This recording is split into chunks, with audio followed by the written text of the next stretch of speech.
A força de vontade é uma energia vital para a gente realizar qualquer projeto importante e relevante. Quanto mais força de vontade, mais resultados. Então a pergunta é, a força de vontade, ela está sempre à minha disposição? A força de vontade, ela é um recurso ilimitado? Uma pesquisa que foi realizada pela professora Baba Shiv, da Universidade de Stanford, com 165 alunos de graduação, respondeu esse enigma. O que ela fez? Ela separou os 165 alunos em 2 grupos e pediu para que alguns desses alunos memorizassem um número de 2 dígitos. Aos outros alunos, ela pediu que eles memorizassem um número de 7 dígitos. E os alunos, eles tinham todo o tempo que precisassem, todo o tempo necessário para memorizar. Quando eles estavam prontos, eles iam para uma outra sala, na qual eles tentariam se lembrar do número. Só que durante esse caminho, entre uma sala e outra, eles ganhavam um lanche por ter participado daquele estudo.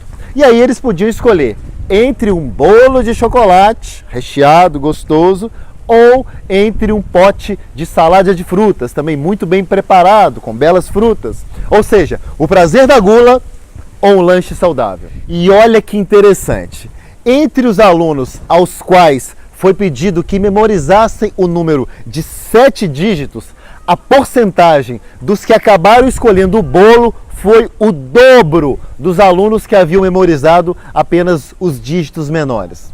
Ou seja, qual conclusão que a professora de Stanford chegou? Ela chegou à seguinte conclusão: olha, o desgaste da força de vontade por ter memorizado um número grande, um número maior, um número de 7 dígitos, influenciou na escolha subsequente, na escolha seguinte, que foi a escolha da comida. Porque na hora entre escolher a salada de frutas e o bolo de chocolate, eles ficaram com muito menos força de vontade para resistir à guloseima. A verdade é que quanto mais usamos a nossa mente, menos atenção nós damos às coisas. A força de vontade é como um músculo, ele fica cansado e precisa de repouso. Ela é incrivelmente poderosa, mas ela não tem tanta resistência como a gente imagina. Como Kathleen Voss afirmou na revista Prevention em 2009, a força de vontade é como a gasolina do carro. Quando você resiste a algo tentador, você usa um pouco dela. Quanto mais você resiste, mais vazio fica o seu tanque até que seu combustível acaba. Na verdade, meros 5 dígitos a mais podem ser suficientes para drenar toda a nossa força de vontade, como foi feito no experimento anterior. O cérebro equivale a 2% da nossa massa corporal, mas consome, pasmem, 20% da nossa energia. E quando a nossa força de vontade está baixa, a gente tende a se comportar de forma padrão, sem conseguir raciocinar de maneira ampla. Pesquisadores da escola Stanford de Administração da Califórnia e também da Universidade Ben Gurion de Negev encontraram um jeito criativo de investigar esse assunto. Olha que interessante. Eles pegaram 8 juízes e analisaram 1.112 audiências de liberdade condicional. Qual era o trabalho desses juízes que foram pesquisados? Era o seguinte: eles tinham uma média de 6 minutos para analisar os argumentos do réu que solicita sair da prisão para receber a liberdade condicional. E esse é um processo um pouco exaustivo, aliás, bem exaustivo para os juízes, porque em média, dentro de tudo que eles têm que fazer, eles precisam analisar de 14 a 35 pedidos de condicional por dia. E tudo isso com apenas 2 intervalos na jornada de trabalho deles. Um lanche no final da manhã e um jantar no final da tarde, nos quais eles descansam e conseguem recarregar as suas energias. E o que os pesquisadores perceberam foi surpreendente. O que eles notaram?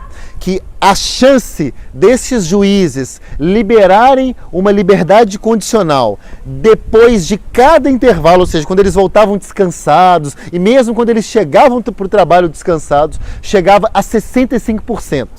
E no final de cada período, ou seja, no final da manhã ou no final da tarde, a chance era quase 0. Eles perceberam que os resultados da decisão dos juízes estão totalmente ligados ao desgaste mental de tomar decisões repetidamente. Ou seja, conforme as suas energias são gastas, os juízes se travam mentalmente e caem na escolha padrão, o que, para os prisioneiros, é péssimo. E é esse cuidado que nós devemos tomar na nossa vida. Se quando nós ficamos sem força de vontade, se todos nós revertemos ao modo padrão, a pergunta é: qual é o seu padrão? Se você estiver ficando sem força de vontade, você vai escolher entre a cenoura saudável ou a fritura da batata frita. Se a sua força de vontade já estiver afetada, já estiver consumida, será que você vai conseguir focar com energia no seu trabalho? Ou você vai ser vítima de qualquer distração que aparecer? E a conclusão que você precisa entender é: quando o nosso trabalho mais importante é feito, quando a força de vontade já perdeu parte das suas forças, o resultado é um trabalho meia boca. Pense nisso. Existem níveis de força de vontade. Assim como o indicador de bateria do seu celular vai diminuindo ao longo do dia, e aí você tem o celular carregado ou pouco carregado, existe a força de vontade e existe a fraqueza de vontade. E a maioria das pessoas falha, erra, quando elas entram nos seus desafios mais importantes, quando elas estão no nível de fraqueza de vontade, quando elas gerenciam mal a sua força de vontade. E aí elas nem percebem, porque elas sentem que as coisas ficam mais difíceis, mais doloridas de resolver. Intervalos de descanso e alimentação, eles atuam como carregadores de celular para a sua força de vontade. Em um artigo americano do Jornal de Personalidade e Psicologia Social, foi mostrado um estudo que, após exercerem uma certa tarefa que exigiam força de vontade, os participantes eles receberam um copo de limonada adoçada. Olha que interessante. Algumas pessoas, porém, nessa bebida estava adoçado de verdade, com açúcar, mas outros foi adoçado com adoçante. E as pessoas que, sem saber, receberam o suco com adoçante, cometeram o dobro de erros dos que receberam o suco com açúcar. Ou seja, os estudos concluíram que a força de vontade ela é um músculo mental que não volta à forma rapidamente. Se você o gastar em uma tarefa, haverá menos energia disponível para a tarefa seguinte, a não ser que você o reabasteça, literalmente reabasteça. Para dar o nosso melhor, nós temos que realmente alimentar as nossas mentes.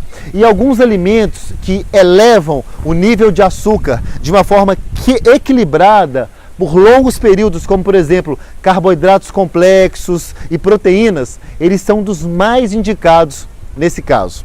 Mas lembre-se, nada de exagerar no açúcar. Coma frutas, legumes, verduras, beba bastante água também.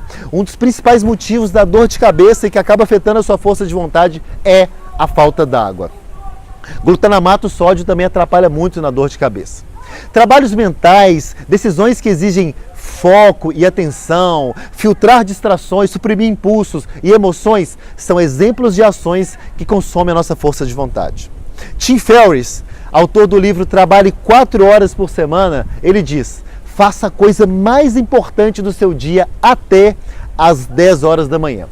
Então, resumindo o nosso vídeo, primeira coisa, não gaste, cuidado, não gaste toda a sua força de vontade. Você tem um estoque limitado dela. Então, decida o que mais importa no seu dia e reserve a força de vontade para isso. Segunda coisa, evite tomar decisões importantes pela manhã que poderiam ter sido planejadas à noite, para você não gastar à toa a sua força de vontade. Por exemplo, o que você vai tomar no café da manhã, a roupa que você vai vestir, as cores de maquiagem que você vai usar.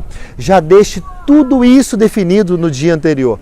Se você faz, por exemplo, o para casa com seu filho na parte da manhã e você sente que isso te prejudica, considere fazer isso à noite, quando seu filho chegar da escola, e tenha atividades menos desgastantes com seu filho pela manhã. O seu relacionamento com seu filho pela manhã, ele tem que ser leve, com muito abraço, carinho e amor. Nada de estresse. Eu vejo muita mãe estressada na parte da manhã e aí de tarde elas já estão desgastadas. Terceiro, monitore o seu medidor de combustível. Força de vontade com carga máxima requer tanque cheio. Nunca deixe que o mais importante seja comprometido simplesmente porque na hora que você resolveu fazer, o seu cérebro estava com o tanque vazio. Alimente-se bem e regularmente. E finalmente, a quarta coisa, para mim uma das mais importantes. Dê horário para a sua tarefa. Faça o que for mais importante primeiro, todo dia, quando a sua força de vontade está no máximo. Porque força de vontade máxima significa sucesso máximo. Não brigue com a sua força de vontade. Construa os seus dias em torno de como ela funciona. A força de vontade, ela pode não estar sempre à disposição, mas quando você a utiliza primeiro no que é mais importante, você pode sempre contar com ela. Um grande abraço e que Deus te abençoe sempre. E lembre-se, não vai conversar com Deus só no final do dia, quando você estiver exausto. Não, prefira as orações mais longas pela manhã e, claro, converse com Ele ao longo de todo o dia.